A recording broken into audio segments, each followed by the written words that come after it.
గాంధీ గారు నమస్తే అండి. మరి ప్రస్తుతం అమరావతిలో సెక్రటేరియట్ కానీ, అలాగే శాశ్వత హైకోర్టు, శాశ్వత అసెంబ్లీ దగ్గర కొన్ని పనులు జరుగుతున్నాయని చెప్పేసి వస్తున్నాయి వార్తలు. అసలు ఏం జరుగుతుంది? అమరావతి పరిస్థితి ఎలా ఉంది ఈరోజు? అందరికీ నమస్కారం.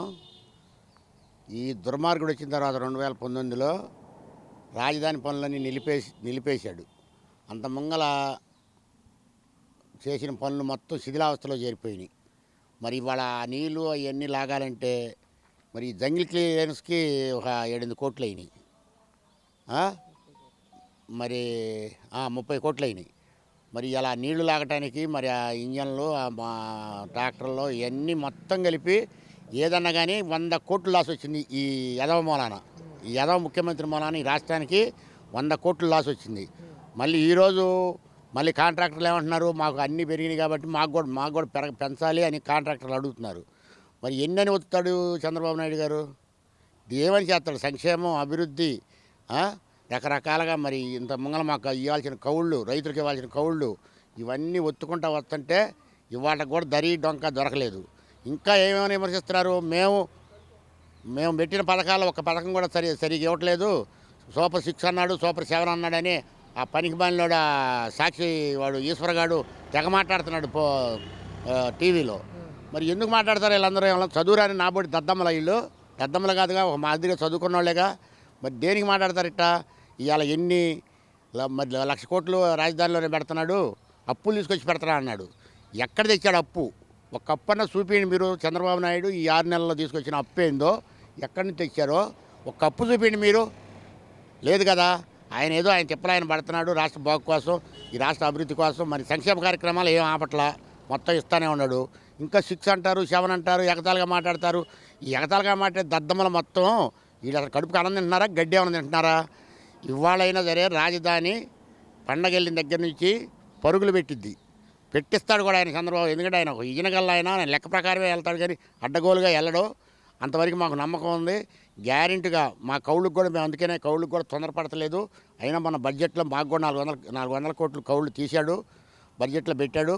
కాబట్టి చంద్రబాబు నాయుడిని మాట అనడానికి ఎవ్వరూ సరిపోరు. ఇట్లాంటి ఎదవలు అసలు పరికే రారు. అంటే ముఖ్యంగా ఇక్కడ ఈ 6 నెలల్లోనే అమరావతికి సంబంధించి ఈ ప్రపంచ బ్యాంక్ అని, ఏషియన్ బ్యాంక్ అని వీటి దగ్గర రుణాలు దాదాపు 1,000 కోట్ల రూపాయలు పట్టుకొస్తా ఉన్నారు. అమరావతికే పెడతా ఉన్నారు, రాష్ట్రం మొత్తం పెట్టాలి కదా అని చెప్పేసి కొంతమంది నిపుణులు కానీ, మేధావులు కానీ మాట్లాడుతూ ఉన్న పరిస్థితి. దీనికి ఏం చెప్తారు? ఏ నిపుణులు మాట్లాడినా, ఏ రాజకీయవేత్తలు మాట్లాడినా, ఏ విశ్లేషకులు మాట్లాడినా మొత్తం అమరావతికి ఏం పెట్టరు. అసలు మా సెల్ఫ్ ఫైనాన్స్ అమరావతి మాది. మా దానికి పెట్టాల్సిన పని లేదు. కాకపోతే ఇప్పుడు కేంద్రం ఆ 15,000 కోట్లు ఇచ్చింది కాబట్టి ఆ బ్యాంకు నుంచి అది రుణం లేదుగా, ఆ డబ్బులు తీసుకొచ్చి ఇప్పుడు వాడతాడు. మాకు మరి 10,000 ఎకరం పొలం ఉంది.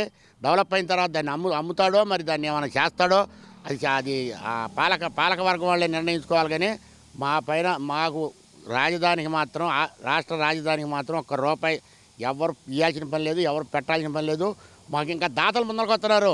రాజధాని కట్టడానికి దాతలు ముంగలకు వచ్చి డబ్బులు ఇస్తున్నారు. ఎందుకంటే అక్కడ పెత్తనం చేసేవాడు ఒక విజయనగరంలో అయినప్పుడు ఎవడైనా ముంగలకు వస్తాడు, డబ్బులు ఇస్తాడు.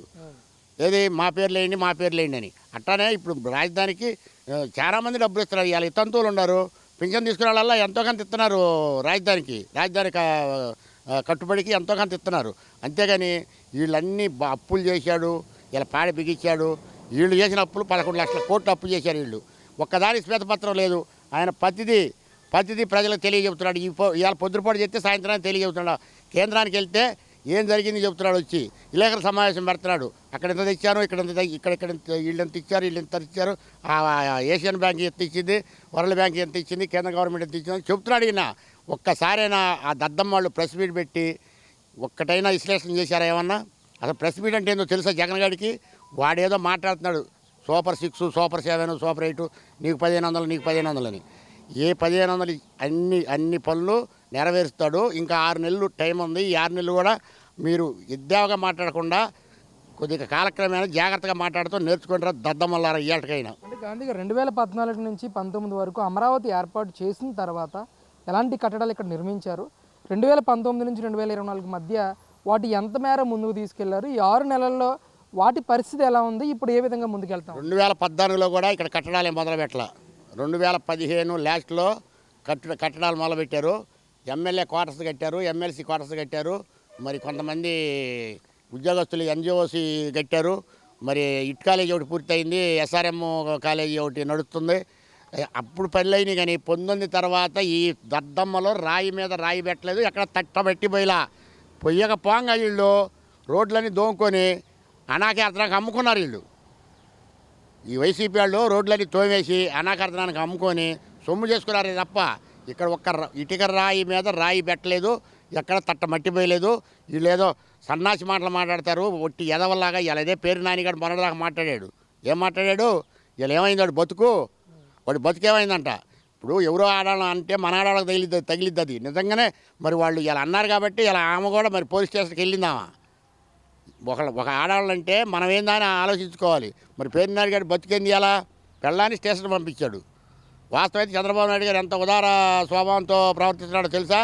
ఆడవాళ్ళని స్టేషన్ తీసుకెళ్ళమాకండి, ఆడవాళ్ళని మరి ఇబ్బందులు పెట్టమాకండి చెప్తూనే ఉన్నాడు ఆయన. ఈ దద్దమ్మలు అయితే ఈ పాటి లోపలేయమని చెప్పేవాళ్ళు. అట్లాంటి నీచులు ఈ వైసీపీ వాళ్ళు. కాబట్టి ఈ వైసీపీ గవర్నమెంట్ మళ్ళీ పైపెచ్చు అందరిని బెదిరిస్తున్నారు. మళ్ళీ మేము వస్తే సప్త సముద్రాలు ఉండగా ఒరే ఎదవల్లారా, మీరు ఇక రావటం కాదు కదా, మీకు డిపాజిట్ కూడా మన 11 వచ్చి 11 కాదు, ఇక ఒకటి తీసేసుకోండి. ఏదో ఆదరిది ఒకటో ఇదరిది ఒకటో తీసేసుకోండి. మీకు ఈసారి అది కూడా రావు, ఆ ఒకటి కూడా రాదు. అసలు నీ సీట్ నువ్వు గెలవరా జగన్మోహన్ రెడ్డి? నీ ఇంట్లోనే నీకు ఎదురు. ఇంట్లో చల్లనాడు ఈదులో చల్తాడంటారా బాబు? నీ చెల్లి నీ అమ్మ బజార్ని ఇడిచావు, బజార్ని పడేసావు. ఏం ఏడిచావు నువ్వు ప్రజలు ఏం బాగు చేస్తావు నువ్వు? ఎవరిని బాగు చేస్తావు నువ్వు? నీ చెల్లి నీ తల్లికే దిక్కు దశ లేదు. నీ బాబాయ్ చంపితే ఈరోజు నువ్వు కేసు బయట తీ 6 సంవత్సరాల్లో. దద్దమ్మ మాటలు మాట్లాడతావు ఎందుకు నువ్వు ప్రజా ప్రతినిధివా నువ్వు ఈ రాష్ట్రానికి ముఖ్యమంత్రివా? తెలిసో తెలియక రాష్ట్ర ప్రజలు వేసారు నీకు ఒకసారి అంటే ఒకసారి నీ పాడు బిగించారు. నీ పాడు బిగిస్తే నువ్వు పచ్చిబద్దలు చేసావు అందరినీ శవపేటలు పేర్చావురా బాబు. నువ్వు ఎవరిని సుఖంగా బతకనిచ్చావు? ఎవరిని శుభ్రంగా అన్నం తినిచ్చావు? నువ్వు ఉద్యోగస్తులు తినిచ్చావా? రైతులు తినిచ్చావా? మేము 1632 రోజులు మేము నిరాదీక్ష చేస్తుంటే ఒక్క ఎదవచ్చాడరా మీరు ఎవడన్నా? రైతుల గురించి మాట్లాడతాడు. నేను ఎవడరా రైతుల గురించి మాట్లాడేది? జగన్మోహన్ రెడ్డి నువ్వు అసలు రైతు పేరెత్తడానికి కూడా సరిపోవు. నువ్వు గుర్తుపెట్టుకో. నువ్వు ఎందుకు రాట్లా అసెంబ్లీకి వచ్చి అసెంబ్లీలో మాట్లాడదు దద్దమ్మ మాటలు ఏడ కూర్చొని మాట్లాడితే 4 గోళ్ల మధ్యలో కూర్చొని మాట్లాడితే ఎడ సరిపోద్ది?